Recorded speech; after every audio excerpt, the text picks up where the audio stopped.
요소와 이스라엘 백성들은 하나님의 말씀에 철저히 순종함으로 난공불락의 성이었던 여리고성을 무너뜨렸습니다.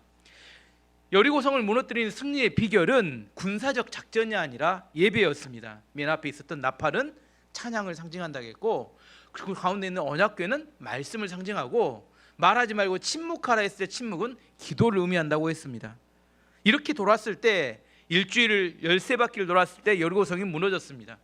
영적 전쟁을 할 때 중요한 것은 우리가 예배할 때 하나님께서 우리를 위해서 일하신다는 겁니다. 우리가 뭐 할 때? 우리가 예배할 때 하나님이 우리를 위해서 일하십니다.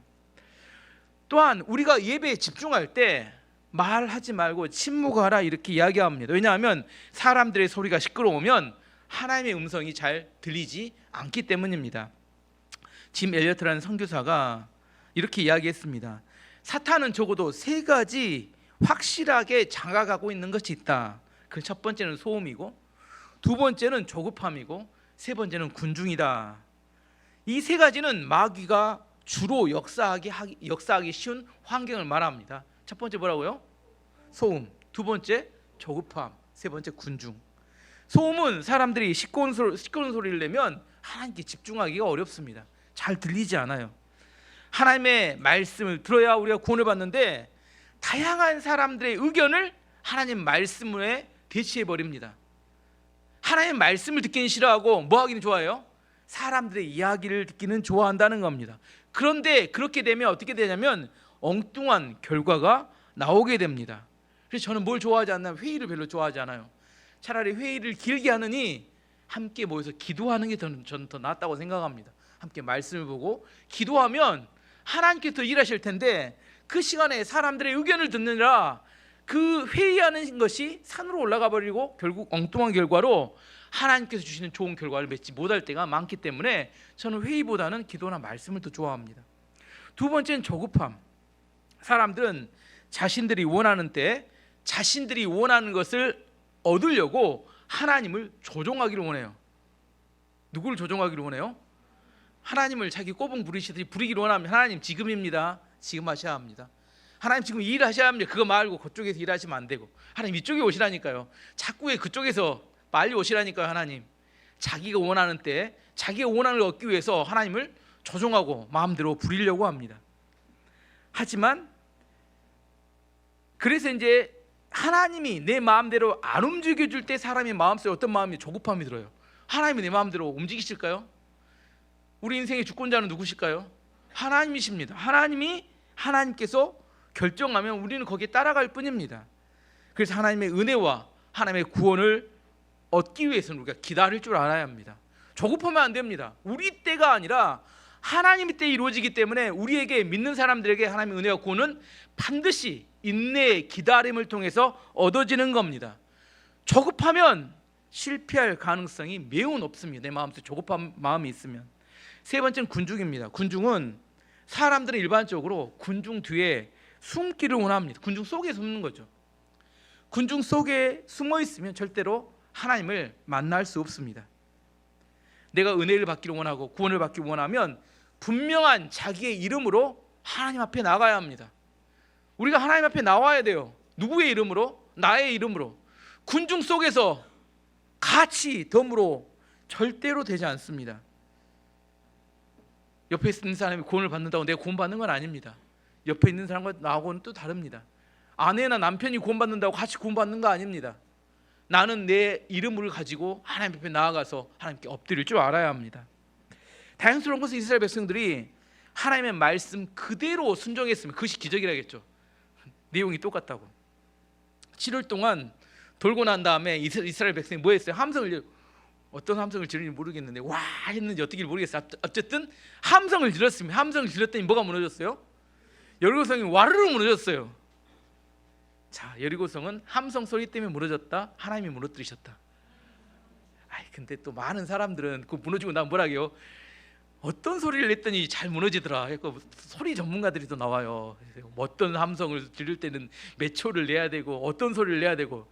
아무튼 종교 안에는 이상한 해괴한 전문가들이 많이 있는데, 함성 소리 때문에 무너졌어. 함성의 전문가들이 있어야겠지만 함성 때문에 무너진 게 아니라 그냥 하나님께서 그때 소리인데 함성 질러. 그래서 함성을 질렀더니 하나님이 그냥 무너뜨리신 거예요. 참 또 근데 또 그 함성 전문가들의 이야기를 듣고 또 쫓아다니는 사람들도 있어요. 어떤 함성을 내면 뭐 이렇게 하나님이 좋아하시고 소리 잘 무너지고, 정말 말도 안 되는 이야기 아닐까요? 그 함성 전문가들, 이상한 종교 전문가들 있는데 그런 사람 따라다니면 딱 이단에 걸려들기 딱 좋습니다. 그런 전문가는 없습니다. 여리고성은 하나님께서 무너뜨리셨기 때문입니다. 여리고성을 고고학적으로 이렇게 연구를 해보면, 일반적으로 성이 있으면 전쟁에서 성이 무너지면 어느 쪽에서 어느 쪽으로 성벽이 무너지냐면 바깥쪽에서 안쪽으로 성벽이 무너집니다. 왜냐하면 돌을 던지거나 뭐 무슨 기구로 하면 어디서 어디로 밀어요? 밖에서 안쪽으로 공격을 해요. 근데 여리고성은 조사를 해봤더니 안쪽에서 바깥쪽으로 성이 무너졌다고 합니다. 이게 저절로 무너질까요? 누가 무너뜨리셨기 때문에 이렇게 안쪽에 바깥쪽으로 무너졌을까요? 하나님께서 무너뜨리셨기 때문에 성이 안쪽에서 바깥쪽으로 무너진 겁니다. 또 이런 또 신학의 증거 중에 하나가, 예수님이 돌아가셨을 때 성전 휘장이 아래서부터 위로 찢어졌을까요? 위에서부터 아래로 찢어졌을까요? 위에서부터 아래로 찢어졌습니다. 근데 사실 그 시대에는 헬기나 비행기나 이런 게 없었기 때문에 사람이 위에서부터 아래로 찢을 만한 이렇게 두꺼운 휘장을 찢을 수 있는 방법이 없습니다. 하나님께서 찢으셨어야 위에서 아래로 찢어집니다. 그 크고 높은 성전에 위에서부터 아래로 휘장이 찢어질 수는 없어요. 아시겠죠? 하나님 하시는 일은 사람이 하는 일과 좀 다릅니다. 어쨌든 중요한 것은 이스라엘 백성들은 하나님 말씀에 철저히 순종했고, 그 순종의 결과로 여리고의 성이 무너졌습니다. 근데 하나님께서 여리고 성을 함락하고 들어가면 뭐 세 가지로 이야기할 수 있지만 두 가지 반드시 지켜야 될 규칙을 알려주셨습니다. 화요일날 설교했는데 다시 요약 정리해 보면, 첫 번째는 여리고 성 안에 들어가면 거기에 사람이든 가축이든 모두 다 죽여야 합니다. 그리고 그 안에 있는 모든 물건들은 다 불태워버리도록 명령하셨습니다. 20절 21절 말씀 보시면, 소리 좀만 더 켜주실래요? 마이크. 제사장들이 나팔을 불고 백성들은 고함을 질렀습니다. 백성이 나팔 소리를 듣고 고함을 치자 성벽이 무너졌습니다. 그러자 모든 사람들이 성 안으로 곧장 쳐들어갔습니다. 이렇게 하여 이스라엘 사람들은 여리고를 차지했습니다. 이스라엘 사람들은 성 안에 살아있는 모든 것을 다 죽였습니다. 그들은 남자와 여자, 젊은이와 노인을 죽였습니다. 그들은 소와 양 그리고 나귀를 죽였습니다. 24절 말씀도 이어서 보겠습니다. 그래서 이스라엘은 성 전체와 그 안에 있는 모든 것을 불태웠습니다. 그러나 그들은 금과 은과 구리와 서로 만든 물건을 태우지 않았습니다. 그것들은 여호와의 집 창고에 넣어두었습니다. 하나님께서 왜 이스라엘 백성들에게 여리고성을 완전히 철저히 파괴하고 없애라고 말씀하셨을까요? 사람과 가축, 그 안에 물건들 남기면 안 된다는 걸 싹 모두 다 불태워 없애라고 하셨습니다. 두 가지 이유가 있는데, 첫 번째는 여리고성은 엄청나게 심각한 우상 숭배와 성적 타락이 넘쳐났습니다. 만연했습니다. 일반적으로 가나안은 여러 우상들을 섬겼는데, 그 우상들, 가나안 우상들의 특징은 첫 번째는 음란했고, 두 번째는 잔인하고, 세 번째는 폭력적이었습니다. 특별히 여리고성의 그 주신은 뭐냐면 난나라는 달의 신입니다. 달의 여신. 달의 여신 난나라는 달의 여신이 여리고성의 주신이었는데, 그 난나는 달의 여신은 매우 음란한 여신이었어요. 그래서 그 고고학적으로 조사를 해봤더니 동성연애가 그 당시에 몇천 년 전에 매우 만연했고, 짐승과 교접하는 그런 문란한 성생활이 아주 만연했으며, 또한 여리고성 사람들은 상당수의 사람들이 성병을 앓고 있었다고 합니다. 그리고 그들이 나오는 그릇과 어떤 그 장식물들 보면 음란한 문양들이 너무나 많이 새겨져 있어서 하나님께서 그 모든 우상 숭배와 음란한 것들을 싹 파괴하고 없애라고 명령하신 겁니다. 그걸 남겨두면 어떻게 돼요? 남겨두면 이스라엘 백성들에게 영향을 끼치기 때문입니다. 두 번째 여리고성을 하나님께서 무너뜨리려고 하신 이유는, 여리고성은 가나안의 첫 번째 열매였기 때문에 하나님께 다 온전히 드리라, 바치라, 그런 의미가 있습니다. 일반적으로 이스라엘 백성들이 전쟁을 하게 돼서 승리하게 되면 10%, 11조는 하나님께 드리지만 90%는 이스라엘 백성들이, 전쟁에 참여한 사람들이 전리품으로 나누어 갖게 되어 있었습니다. 하지만 가나안 전쟁의 첫 번째 전쟁이었던 여리고성 전투에서 거기에서 모든 얻는 것은 아무도 가지지 못하도록 하나님께 모두 바치도록 명령을 했습니다. 왜냐하면 첫 열매였기 때문입니다. 잠언 3장 9절 10절 말씀 보시면 내 재물과 내 소산물에 처음 익은 열매로 여호와를 공경하라. 그리하면 내 창고가 가득히 차고 내 포도즙 틀에 새 포도즙이 넘치리라. 하나님께 첫 번째 열매는 하나님께 드리라 하고 그렇게 말씀하셨습니다. 첫 번째, 하나님께서 성을 함락하고 난 다음에 지켜야 될 것은 그 성 안에 있는 사람과 모든 물건들은 다 불태워 없애야 된다. 두 번째는 라합과 그의 가족들은 반드시 살려야 된다, 이렇게 말씀하셨어요. 왜냐하면 하나님께 그 정탐받던 정탐꾼들을 생명을 살려주었기 때문입니다. 근데 뭐가 문제예요? 성이 와르르 무너졌습니다. 60만이나 되는 이스라엘의 남자들이 이제 거기를 공격에 들어가게 되면, 공격에 들어갈 때 하나님의 첫 번째 명령이 뭐예요? 어떻게 해야 돼? 여리고성 안에 있는 모든 것을 어떻게 해라? 죽여서 없애라. 뭔만 기억해요?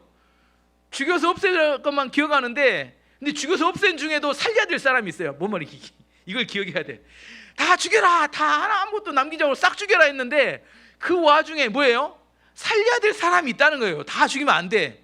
근데 그것을 기억하기 쉬워요, 어려워요? 다 죽여라, 이 다에만 딱 이렇게 점을 찍어놓고 이 라합 가족 잊어버린다니까요. 사람이 그래요. 그래서 여호수아가 특별히 특명을 내린 사람이 있는데 두 사람의 정탐꾼들에게 와서 불러서 그들에게 이야기합니다. 22절 23절 말씀 보시면 여호수아가 그 땅을 정탐하러 갔던 두 사람에게 말했습니다. 그 기생의 집으로 가서 그 여자를 밖으로 나오게 하시오. 그리고 그 여자와 함께 있는 모든 사람을 밖으로 나오게 해서 당신들이 그 여자에게 약속한 대로 하시오. 그래서 두 사람은 라합의 집으로 들어가 라합을 밖으로 나오게 했습니다. 그들은 또 라합의 아버지와 어머니를 비롯해서 라합과 함께 있던 모든 사람들을 밖으로 나오게 했습니다. 두 사람은 라합의 온 가족을 이스라엘 진 밖으로 데리고 갔습니다. 이 두 사람은 누구보다 빨리 들어가야 돼요. 성이 무너졌을 때 다른 병사들보다 빨리 움직여야 합니다. 왜요? 다른 사람들 지금 없애니라고 지금 정신이 없어서 잘못하면 어떻게 돼요? 라합의 집에 가서 다 없애버릴 가능성이 높기 때문에 뭘 찾아야 돼요? 약속한 게 있었죠. 그때 다시 돌아올 때 집 창문에 뭘 달아놔라?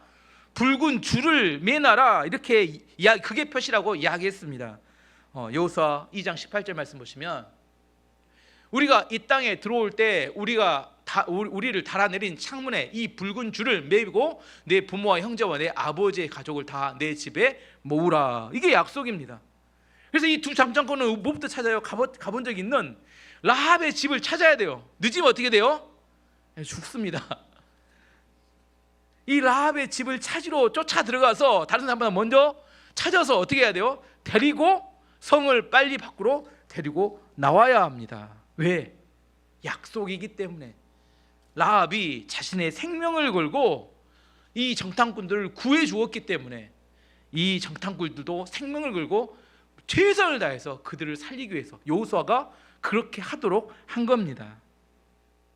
가끔 뉴스를 보면 미국이 우리 한국 전쟁 때 그 북한에 이제 죽었던 병사들의 시체를 가끔씩 송환해서 찾아가는 뉴스들이 나옵니다.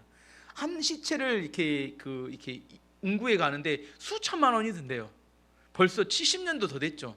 한국전쟁 때 죽은 시체들인데 그 시체 유해가 발견되면 미군은 북한에 이야기를 하고 부탁을 해서 그 시체들을 비행기로 해서 찾아가게 되고 도착하면 가족들과 함께 국민묘지에 안장하는 그런 일을 합니다. 왜 그럴까요?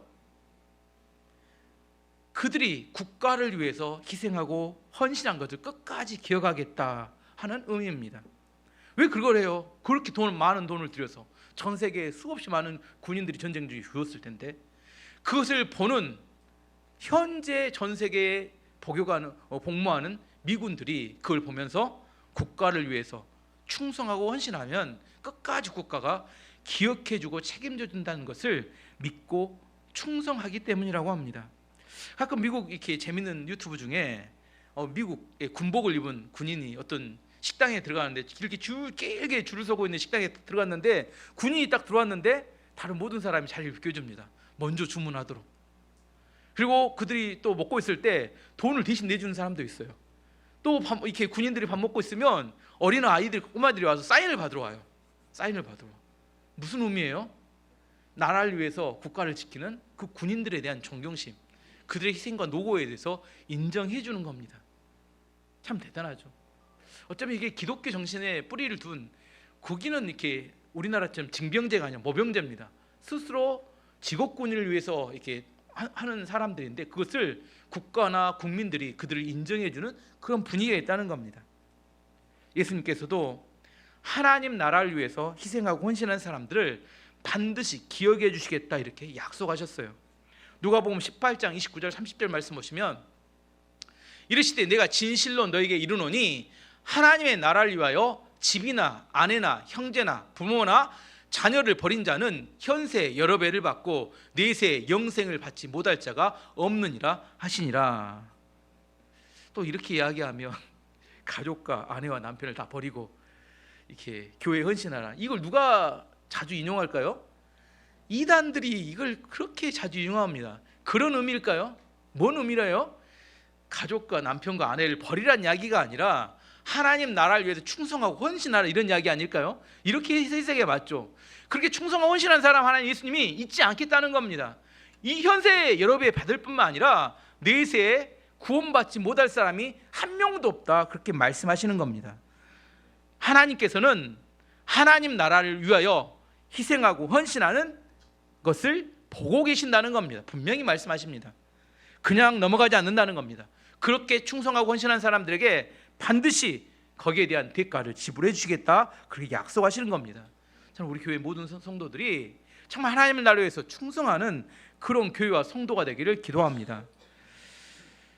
이제 라합 가족 입장에서 라합을 평가를 해보도록 하겠습니다. 라합 가족 입장에서 라합을 보면서 무슨 생각을 했을까?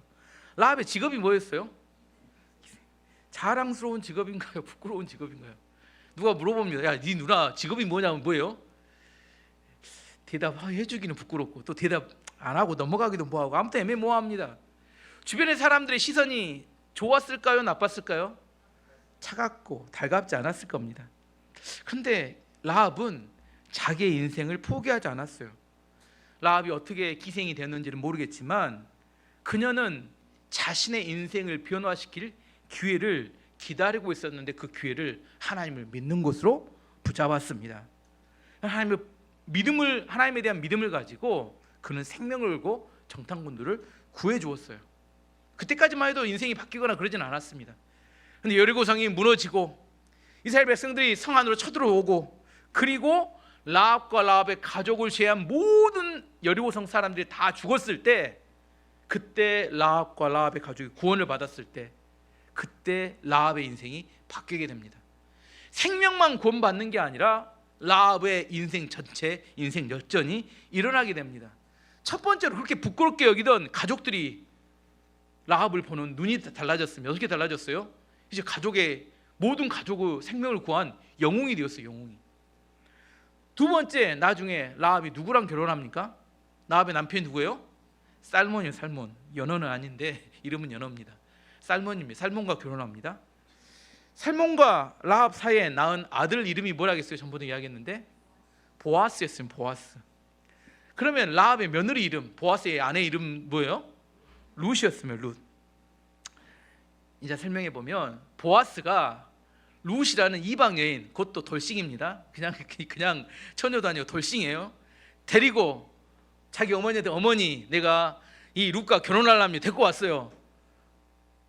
여러분이라면 쉽게 찬성해 주겠습니까? 안 해주겠습니까?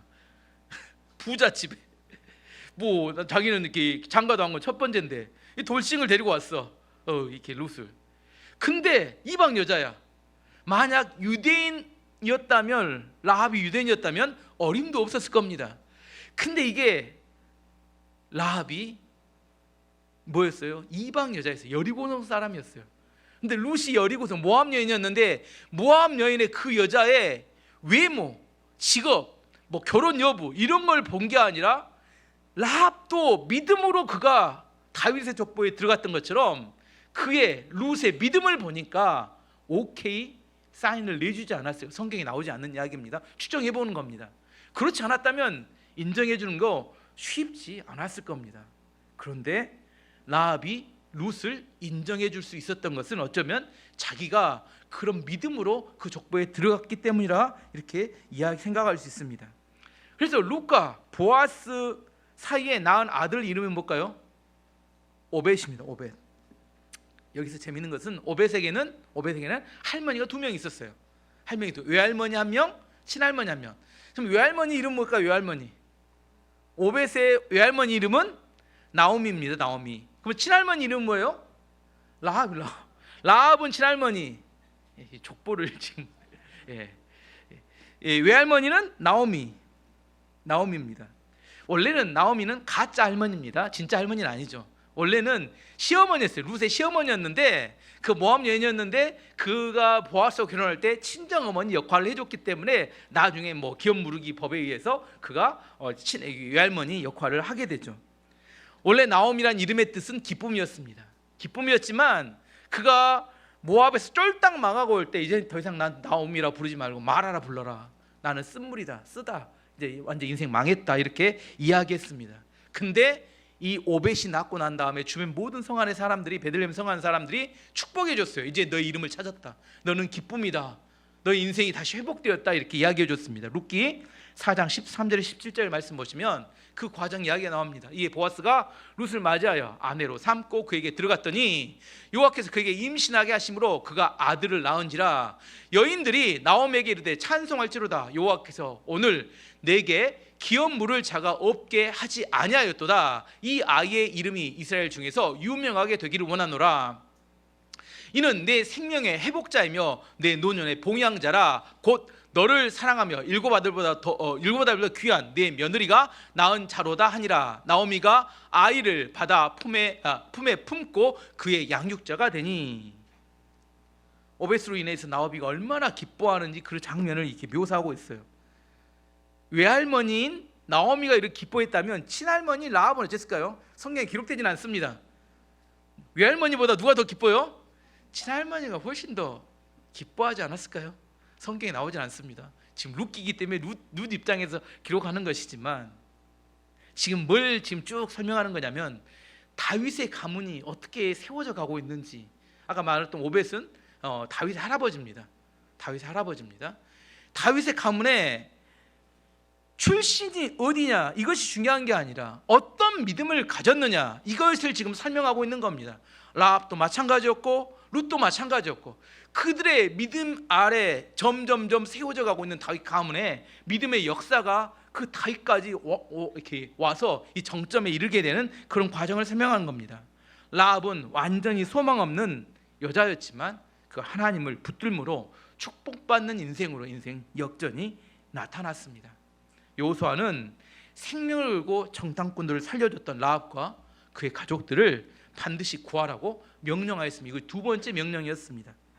그래서 이게 여리고성을 정복했어요. 그리고 나서 하나님께서 여호수아에게 명령하기는 다시는 여리고성을 재건축하지 말라고 명령하시고 중요한 경고라 저주를 거기에 걸어놓습니다. 성경에 저주가 많이 걸리진 않는데 특별히 여리고성을 하나님께서 저주를 걸어 놓으셨어요. 26절 말씀 보시면 그 후에 여호수아는 이렇게 경고했습니다. 누구든지 이 여리고성을 다시 지으려는 사람은 여호와의 저주 때문에 벌을 받을 것이다. 이 성에 기초를 놓는 사람은 맏아들을 잃어버릴 것이고 이 성에 문을 세우는 사람은 막내 아들을 잃어버릴 것이다. 여리고성을 다시 건축한 사람은 하나님의 저주, 벌을 받을 텐데 그 저주는 뭐냐면 기초를 놓는 사람은 큰아들이 죽고 문을 세우는 사람은 막내 아들이 죽을 것이다. 이 저주를 걸어놓으셨어요. 뭐 하지 말라는 이야기예요? 다시는 이 성을 건축하지 말라고 하나님 경고하신 거죠. 하나님이 이렇게 저주를 걸어놓으면 어떻게 해야 돼요? 지어야 돼요? 안 지어야 돼요? 지은 사람이 있었을까요? 없었을까요? 어떻게 그렇게 잘하세요? 꼭 하나님 하지 말라면 안 해야 되는데 꼭 하지 말라기도 꼭 기억하고 하는 사람 나옵니다. 열왕기상 16장 34절 말씀 보시면 그 시대에 이게 참 중요한 그 시대에 베델 사람 히엘이 여리고를 건축하였는데 그가 그 터를 쌓을 때 맏아들 아비람을 잃었고 그 성문을 세울 때 막내 아들 수굽을 잃었으니 여호와께서 눈의 아들 여호수아를 통하여 하신 말씀과 같이 되었더라. 베델 사람 히엘이 여리고성 터를 쌓고 또 문을 세우는 일을 한꺼번에 둘 다 했어요. 그래서 큰 아들도 잃고 막내 아들도 잃었다 이렇게 이야기합니다. 하지 말라 하면 안 해야 되는데 꼭 선을 넘지 말라 하면 꼭 선을 넘습니다. 아까 그때가 어느 때일까요? 이게 중요한 힌트가 왜 이런 일이 벌어졌는지 그 때를 해석하면 알 수 있습니다. 그 앞뒤에 문맥을 읽으면 그때는 어느 때냐면 북왕국 이스라엘의 왕이 아합 왕이었어요. 아합 왕이 통치 시기였습니다. 아합 왕의 아내가 누구였어요? 아합 왕의 아내가 이세벨이었습니다. 이세벨은 시돈의 공주였는데 시돈에서 결혼해서 이스라엘에 올 때 누구를 데려왔어요? 바알과 아세라의 선지자 850명을 데리고 왔습니다. 이세벨은 이스라엘에 결혼해 온 목적이 뭐였냐면 북이스라엘을 여호와의 나라에서 하나님의 나라에서 바알의 나라로 완전히 바꿔버리기 위해서 사명감을 가지고 왔어요. 그냥 온 게 아니라 이제 북이스라엘이 하나님의 나라가 아니라 어떤 나라로? 우상의 나라로 만들기 위해서 사명을 가지고 왔습니다. 한마디로 북이스라엘은 그 당시에 영적으로 완전히 혼탁해져 있습니다. 모든 백성들이 하나님과 바알 사이에서 왔다 갔다 하며 바알과 아세라를 공식적으로 섬기며 하나님을 섬기는 것이 극도로 약화된 시대였어요. 그렇기 때문에 그 시대에 하나님의 경고의 소리가 이제 우습게 생각되는 그런 시대를 살았다는 겁니다. 성경이 이렇게 말한다고 말하면 뭐라고요? 꼭 그렇게 해야 돼. 맞아. 너무 융통성이 없고 빡빡한 거 아니야? 이렇게 이야기하는 시대가 되어버렸다는 겁니다. 이런 분위기 속에 꼭 선을 넘지 않아야 되는데 선을 넘는 사람이 나옵니다. 연대를 한번 따져보면 여호수아가 활동했던 시기는 기원전 1400년대입니다. 아합 왕이 통치했던 시대는 기원전 850년경입니다. 몇 년 차일까요? 1400년과 850년 하면 계산해보면 550년입니다. 저주가 있었던 하나님 저주를 거론했던 550년 후에 이 선을 넘는 사건이 발생했습니다. 하나님의 말씀 아합 시대는 우습게 여겼기 때문에 하나님께서 그거 넘지 말라고 했는데 그걸 우습게 여기고 그걸 어기고 성을 지었다가 히엘이라는 사람이 큰아들과 막내아들을 잃게 되었습니다. 지금도 성경은 동일하게 하나님의 심판에 대해서 이야기합니다. 하지만 사람들은 우습게 농담처럼 여기는 사람들도 많습니다. 심지어 교회를 다니는 사람도 마찬가지입니다. 하나님 말씀에 대해서 우습게 생각합니다. 하지만 분명하게 말씀드릴 수 있는 것은 하나님께서는 그 말씀하신 대로 행하시는 분입니다. 하나님의 경고를 아픈 마음으로 들을 수 있는 것을 믿음이라고 합니다. 믿음이란 우리가 하나님을 믿고 복받는 것뿐만 아니라 하나님이 경고하시는 것을 그것을 현재로 들을 수 있고 그걸 받아들일 수 있는 것, 이것 또한 중요한 믿음입니다. 마지막으로 하나님께서 여리고성 전쟁을 통하여 여리고를 이렇게 함락하는 걸 통하여 또 한 인생의 축복을 주시는데 그게 여호수아였습니다. 여호수아의 지도력을 확고하고 공고하게 해주셨습니다. 27절 말씀 보시면 이처럼 여호와께서는 여호수아와 함께 하셨습니다. 또 여호수아는 온 땅 위에 유명한 사람이 되었습니다. 이 전쟁에서 가장 많은 혜택을 보았던 사람은 라합이었어요. 라합이 인생 역전하게 되죠. 또 하나 많은 혜택을 받던 사람 중 하나는 여호수아였습니다. 여리고 전투 전에 여호수아는 첫 번째 전투였기 때문에 두렵고 떨렸다 그렇게 이야기했습니다. 여리고성을 돌려고 했던 전날 누가 찾아왔어요? 여호와의 군대 장관이 여호수아를 찾아왔습니다. 여호와의 군대 장관이 여호수아에게 이야기합니다. 내 신을 벗어라. 내가 선 곳은 거룩한 곳이다. 신을 벗으라는 것이 무슨 의미라겠어요? 종이라는 의미예요. 종들은 신을 신고 다니지 않았습니다. 너는 종이다 이런 의미입니다. 너는 종이다. 여호수아는 이스라엘 백성들 중에서는 최고 지도자였어요. 하지만 하나님 앞에서는 뭐일 뿐이에요? 종일 뿐입니다. 여호수아는 자기의 신을 벗고 여호와의 군대 장관 앞에 넙죽 엎드려서 자기가 종인 것을 인정했습니다. 여호와의 군대 장관이 여호수아를 찾아온 궁극적인 이유가 무엇이었습니까? 왜 찾아왔어요? 이 전쟁은 너에게 속한 게 아니라 하나님께 속한 것이다. 너는 하나님의 말씀에 순종하면 하나님께서 최선봉에 서서 여리고성을 무너뜨릴 것이니까 걱정하지 마라. 확인해 주기 위해서. 이 전쟁은 누구에게 속한 것이다?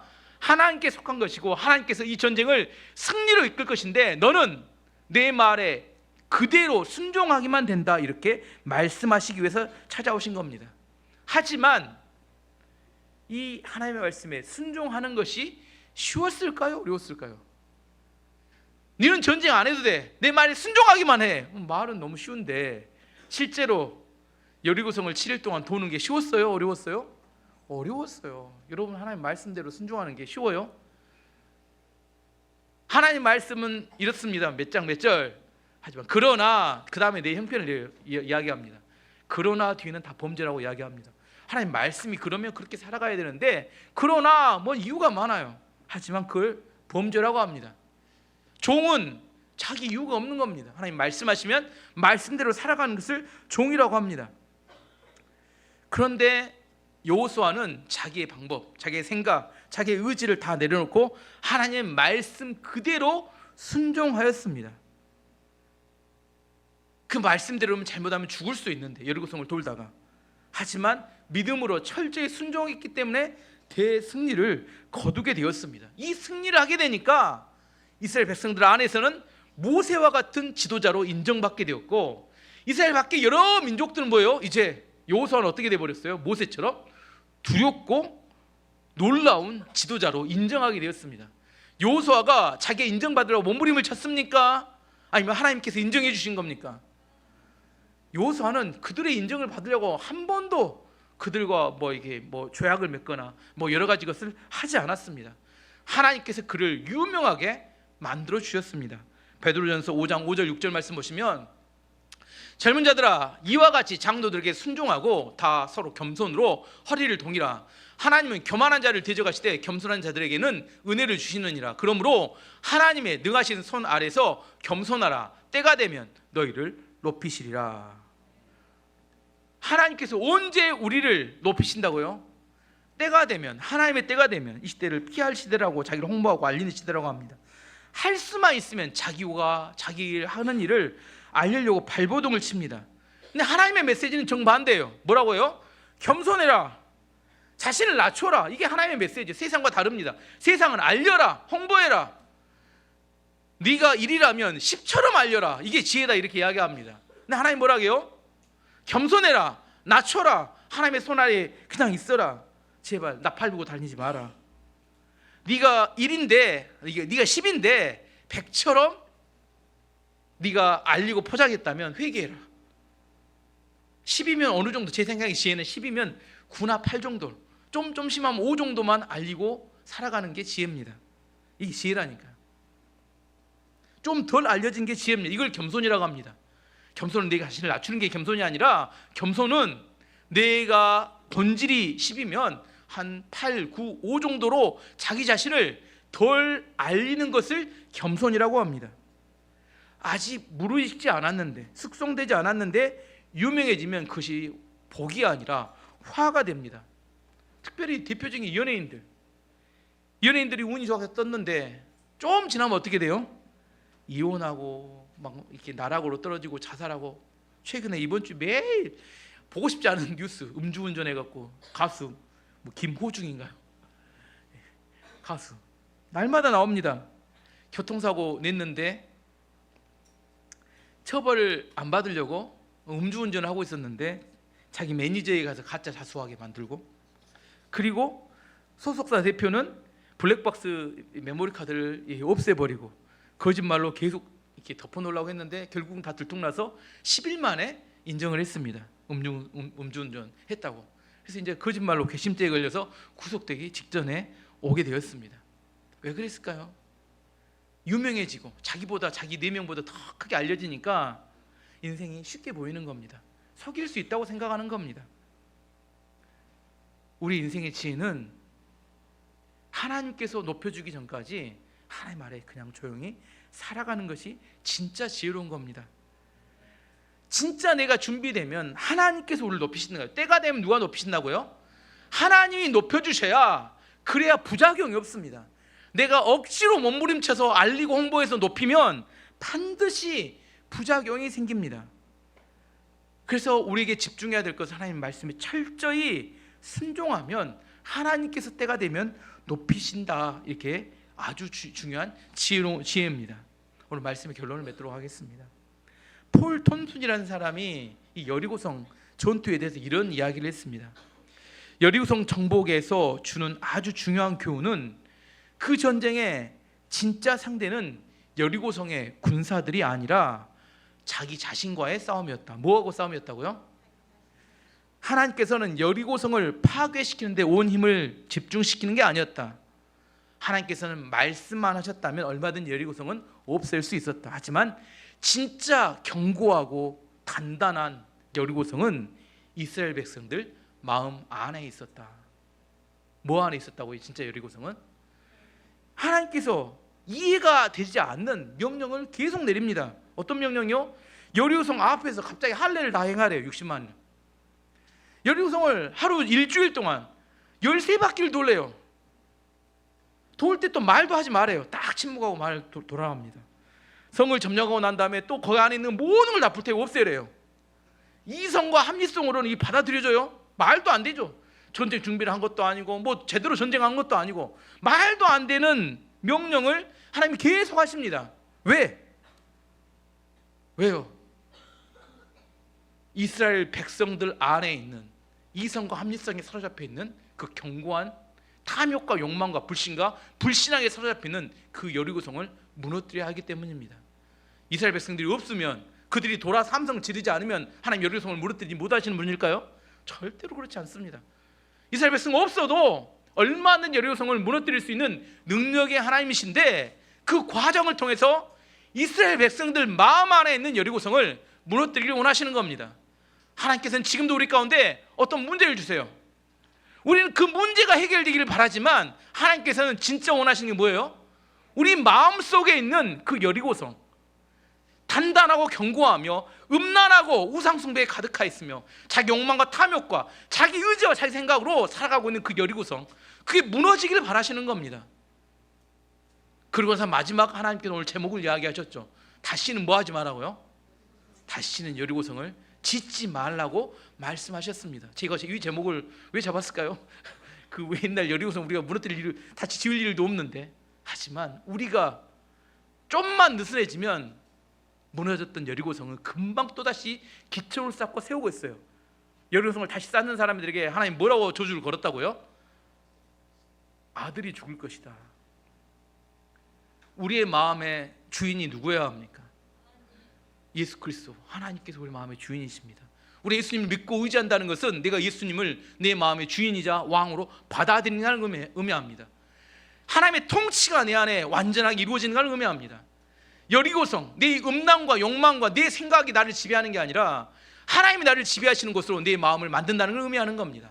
다시는 여리고성을 짓지 말라고 하신 하나님의 경고 이야기를 들을 줄 아는 지혜가 있어야 합니다.